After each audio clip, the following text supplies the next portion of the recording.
What's up, guys? Welcome back to another Red Dragon Archfiend video, but today we're not going to be doing a deck Fox. I already did one on the Centur-ion engine.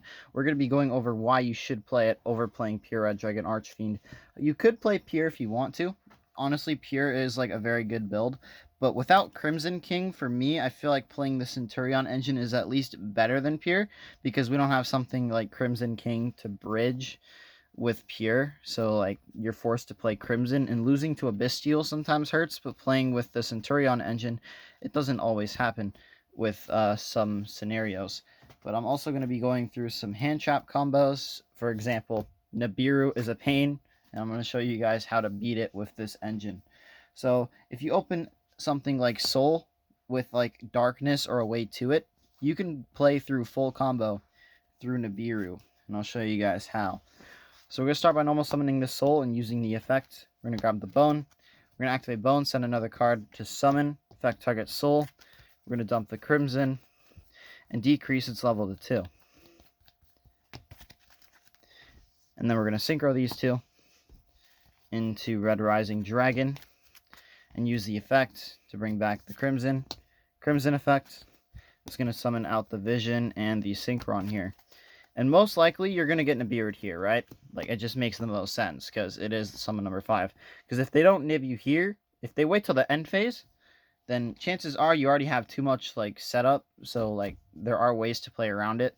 If you're playing, like, Ruler's Rumbling, which I do have in the side deck, you can get to at least, like, an interruption or two. Or if you even play, like, Centur-ion Phalanx as well as an interruption, like, this is also side-worthy. But I'm choosing to play the King's Residence. I keep on calling it Ruler's Rumbling. I'm gonna get over that eventually. But yeah, we're gonna say we got Nibiru on like this summon. Vision will trigger to add, and Synchron will add back the vision. You don't want to add back Soul. You can. Like if you want a level 3 tuner for like the additional normal, which will come up. So, you know, just for the sake of the combo, we'll add back the Soul. And we're going to get our Crimson Gaia here. We're then going to activate the effect of Darkness to special, effect to gain an additional normal of a Resonator, and then its effect to make itself level 1, so we can synchro with the token into a level 12 synchro. And there's only one Dark Dragon synchro in the game that's summonable, and that's Centur-ion Oxala. Now, in Pure, I do play this as like an option for like a wall through Nibiru, because you can do the same thing. But if you're playing the Centur-ion version, you actually have a target you can search, which is, of course, the field spell. Stand Up Centur-ion.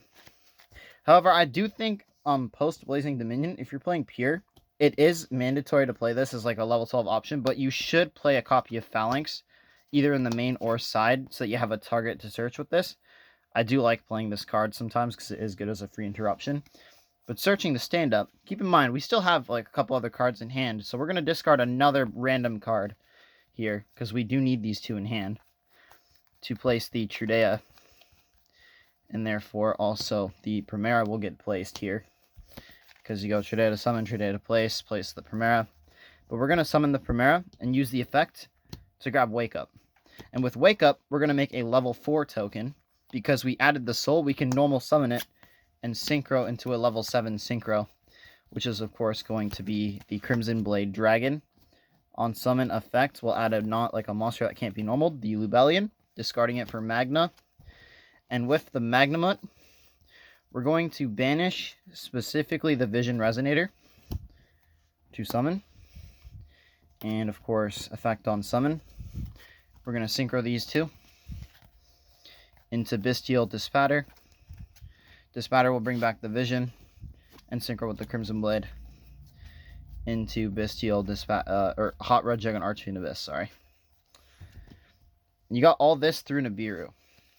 Because in the end phase, you get Jewess Worm, Primera gets placed, so you have a Bestial. For next turn, you can make Chaos Angel if you really want to, or the Cosmic Blazar. But this is the main combo through Nibiru. You got all 3 dragons on board, a Jewess Worm in hand, Crimson Gaia for follow-up. You can search something with this if you really need to, but like there's not really much to search if you're not main decking the trap.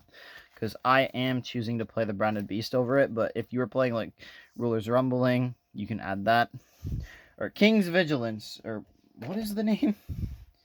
Residence. I am sorry. I'm gonna be calling it that a lot, but in the Mitsu build, I'm not playing this, so for that video, you won't hear it from me. But yeah, this is the main combo with the Centur-ion version, which is why I like playing it, because it helps you play through Nibiru and get access to full Centur-ion combo.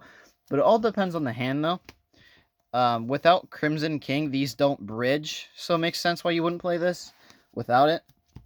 Because obviously, like I said in the last video, I still don't have Crimson King yet, so I'm like trying to practice without it. And so far, I've been having luck, but we'll see how long that luck goes for. Honestly, it depends on the hand. Will determine as to how good the engine will be. But we'll do a quick test hand just to see if I brick or not, or if we draw a playable hand, and I'll show you guys what to do depending on hand. So we have Ash, Droplet, Wake Up. Oh no, this is kind of scary. Stand Up, Stone Sweeper. Okay, this is like a full combo. This can somewhat play through Nib in a way, maybe. We'll have to try it. So we'll activate Stone Sweeper here. Typically, we're going to search the Soul Resonator, normal summon Soul, and use the effect. We're just going to add the Bone. And we're going to try to play through Nib with this hand, right? So we're going to activate Stand Up, discard the Bone to place Trudea. Trudea to summon as a 4, Trudea to place itself plus Primera. And we're not going to bring this up just yet, just because we want to try to play around Nibiru. So with the Bone effect, we're going to send the Droplet here.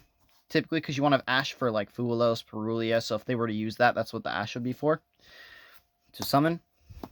Effect, target Soul. It's going to dump Crimson to reduce it by 1. 4 plus 2. Into Red Rising Dragon. Use the effect to bring back the Crimson. And with Crimson effect, in this hand specifically, just that we have a playthrough Nibiru, we're going to summon Synchron and Darkness. And with Darkness effect to gain additional normal. This way, if we got Nibiru'd here, which could happen, but they do know we have this, so there's a chance they won't. But if we get Nibiru'd here, we can at least set up the Crimson Dragon play. Because this would get summoned to the field. Synchron would add back Darkness. We can special the Darkness, make it level 1. And Synchro into the Oxala. And if we were post side, we can add the Phalanx here. Just set our cards. We can go like Primera to summon, Wake Up to make a level 4 token, Synchro into like something like Scarred or like a level 8 Synchro. Probably would be the Scarred because Wake Up is a dark monster. Yep, it's a Pyro Dark, so we can make Scarred to add to the end board. Just so that we have a float as well. But all this through Nib isn't terrible. It's just without Crimson King, it does get scuffed, but I do still think this build is a little bit better than the regular. Like, excuse me, pure Red Dragon Archfiend. But it just depends, right? So, and yes, I know there's other hand traps out there, but the main one I always play around is Nibiru, because that is like my most like feared hand trap in the game, in my opinion. Like, I'm not worried about all the Dominus cards, because like I don't really play this game like too competitive no more. But yeah, that's pretty much it for like main combos. I could do one more test hand just to see what we get, but the hands are usually scuffed in this deck. Like, there are like ways you can play around others, like Droll is definitely a problem, Perulia, but my main concern is always Nibiru. Like, this hand is so scuffed. You just lose to a single Ash.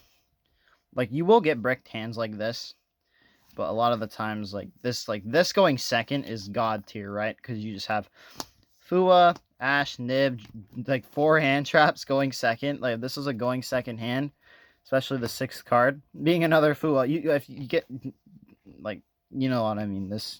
It just depends on the hands, really. Like, it's like playing gambling, kind of. You got gamble on the hand or whatever you want to call it, but yeah, that's pretty much it for the Centur-ion version.